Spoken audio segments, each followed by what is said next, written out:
In this video, I will show you 5 tips on how to tune a drift car on Assetto Corsa. Here are 3 things to keep in mind. First off, not everything is true to real life. Consider this a meta tuning guide for Assetto Corsa drifting. This is simply due to Assetto Corsa developers and the modder's interpretation of real life physics. Secondly, I'll be using a combination of metric and imperial unit system for this video.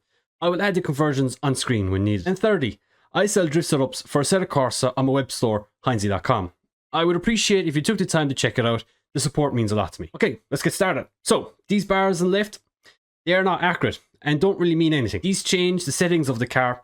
However, they do not represent the actual value the wheels have when it sits on the ground. Any change you make, please refer to the live status to ensure everything falls into spec. Tires are extremely easy to adjust on Assetto Corsa. The quickest and easiest method is to use the built-in AC tyre app, which will guide you to correctly tweak the tyre pressure. Load into the game, open the app from the side nav bar and check the pressure values.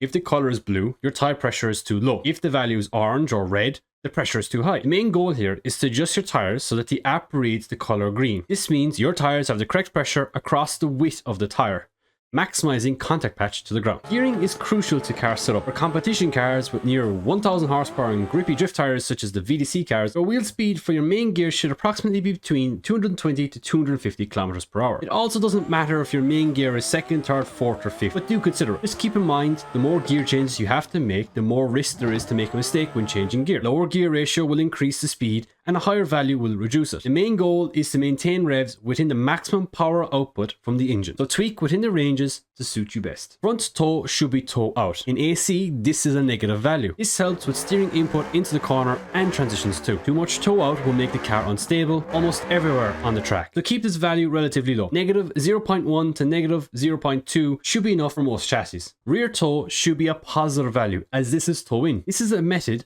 to add grip to the vehicle. Positive 0.15 to positive 0.3 should give decent stability with good speed. Too much toe will make the car unwilling to slide and slow the transition, and too little will make the car extremely snappy, especially on directed changes such as transitioning. Anti-roll bar is best described as stabilizers. They essentially keep the car stable on initiation, mid-corner and transitions. I find they have more of an impact on transitions though. Front anti-roll bar 0 to 15,000.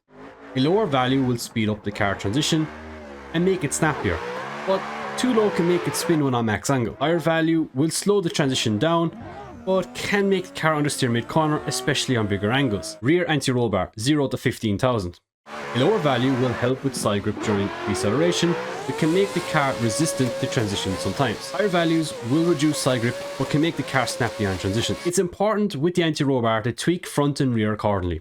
Having a lower front anti-roll bar value and a higher rear anti-roll bar value is a good practice that works quite well for Assetto Corsa. Higher front wheel rate makes the car more responsive to steering input. It can make the car bounce too much over bumps and understeer in certain situations such as deceleration. Lower wheel rate generally makes the car feel spongy or numb, but helps with drivability over bumps and generally reduces understeer. I recommend starting off at 70 and working your way up to 90. Find a balance of steering feel and drivability. In some cases, a higher wheel rate value can make a car faster in drift. However, the con of understeer has made me revert to lower values sometimes. Keep in mind, this is a case-by-case basis, as every car is different and will react differently to each setting. Rear wheel rate is a little simpler though. A lower value generally adds more grip, but keep in mind this can make the car a little bouncy over bumps. You should only need to increase the rear wheel rate if you find the car has way too much rear grip and you've already tried reducing toe and camber. Generally, lowering this value is the easiest way to maximize grip. Did you know wheel rate changes ride height? If you tweak your wheel rate, make sure to reset your ride height. If you do decide to tweak it, just remember to reset back your camber and your toe values to where they were before the ride height change. Okay, that's it. Hopefully you find this guide useful. If you like this sort of content and would like to see more Assetto Corsa drifting stuff, you know what to do.